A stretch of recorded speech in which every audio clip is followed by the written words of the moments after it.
Hey, hello, what's up? Planet of the Apes, New Empire. That's the new entry from the Planet of the Apes series, franchise, uh, whatever. I love the Planet of the Apes movies, specifically the original ones from the 60s and 70s. I love those. Those are just. They're great. They work for me. Yes, even the bad ones, because I'm that sort of a person. But yeah, so I am a fan of the newer ones. I'm not the biggest fan of the Tim Burton one, but the newer ones with Andy Serkis as Caesar, perfect, great. Not as good as the original ones, but still really, really good. My favorite one out of the three was War for the Planet of the Apes, the most recent one before this, because it was the most like the original ones. But this one aims to break that, aims to be exactly like the original ones. I mean, just look at the poster. Just look at the poster, man. It's just it feels like this is what the original Charlton Heston 1968 Planet of the Apes movie wanted to be, but wasn't because he didn't have the budget for it. So yeah, I'm gonna step in and watch it and see what I think about it.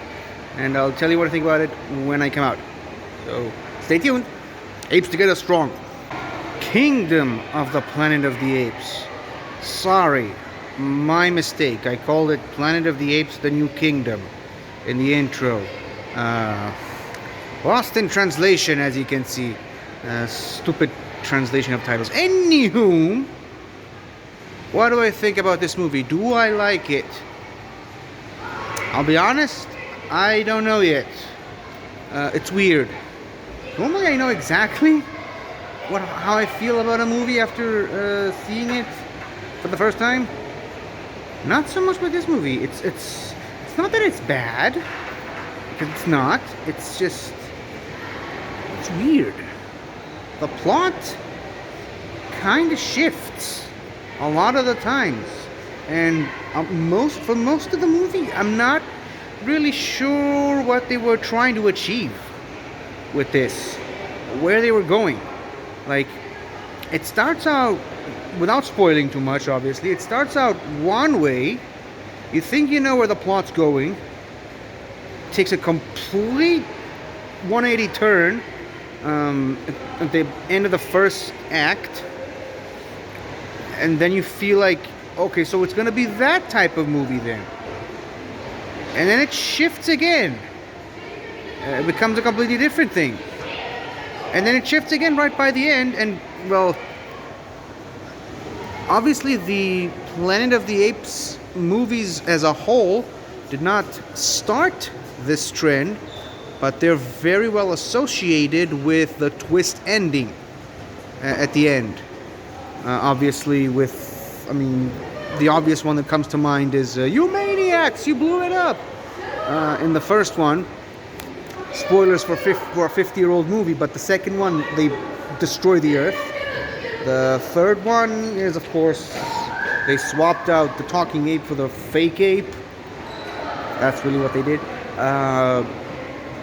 Fourth one, so every Planet of the Apes movie has a twist ending at the end, a dark twist, to be more specific.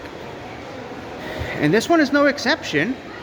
Twist ending kind of makes you feel like they're, without spoiling again, it really makes you feel like they're really planning. It's like not that I wouldn't say they're planning another trilogy, but they're just planning out the next stage. And you can kind of, well, this movie's plot kind of changes every few minutes, but from the twist ending at the end, you can kind of feel like they know where they want the next movie to be, where they want it to go. So hopefully that doesn't change on us again. Overall, I suppose if I watch it more times, I'll be more on board with it, because I want to like this movie. I love the Planet of the Apes series, but I'm just not really sure where they wanted to go with this movie. But again, if I watched it a couple more times, maybe I'll vibe with it, knowing what's coming. Maybe I will. This movie, it's like they kind of wanted to make this movie the ultimate Planet of the Apes movie. Obviously, this movie is building on the previous three. Rise of the Planet of the Apes, Dawn of the Planet of the Apes, and War for the Planet of the Apes. It also borrows some elements from Tim Burton's Planet of the Apes, but they draw some heavy influence from 1968's Planet of the Apes, Beneath the Planet of the Apes, and Battle for the Planet of the Apes. Interestingly enough, though, the only two movies that this movie doesn't draw any inspiration from are Escape from the Planet of the Apes and Conquest of the Planet of the Apes, which are my number 1 and number 2 favorites in this entire series. Like, Escape is my all-time favorite, Conquest is my second. And, well, apparently not for the filmmaker of this movie, but this movie really does heavily try to resemble Conquest of the Planet of the Apes, while also borrowing a lot of inspiration from Beneath the Planet of the Apes and 1968's Planet of the Apes, with elements from obviously from the Tim Burton Planet of the Apes. All in all, again, I don't know what to say about this movie. There's some interesting mythology there. They do some weird lore change with Caesar's legacy. Obviously, if you watch the previous movie, Caesar kind of died in War for the Planet of the Apes. And how they chose to continue his story after his death, I think kind of is a disservice to the character of Caesar. Whether you're talking about the reboot Andy Serkis Caesar, and whether you're talking about the original Roddy McDowall Caesar from the 70s, it kind of hurts the Caesar's name. Kind of inspired by real world things. You'll understand what I mean when you watch it. But yeah, it kind of shows you a dark mirror into humanity and how we treat historical figures. And oddly enough, there's some really disturbing imagery that kind of reminds me of the way the world has been these past 7 months. And that's all I'm saying on that front. But yeah, the effects are great as usual, but I mean, that's kind of expected at this point. But I don't know, didn't really connect with any of the actors and any of the characters too much. To me, I think it's always the story more so than the actors. Yeah, again, I don't know what to make about this movie. I didn't hate it. I enjoyed most parts of this movie.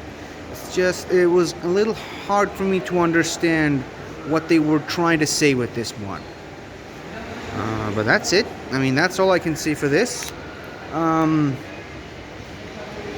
If another movie comes out, I'll definitely watch it, because again, the twist ending was so out of left field that I'm really curious to see how they're going to where this franchise is going to go next. Yeah, it's all up to if this movie does well, and even if it does, it's going to be a few years before we'll know. So, anywho, that's my thoughts on Kingdom of the Planet of the Apes. Hopefully, the next movie in the series, if that does happen, will be much more my speed. So yeah, that's it. That's all I've got. And goodbye for now, I suppose. Apes together strong.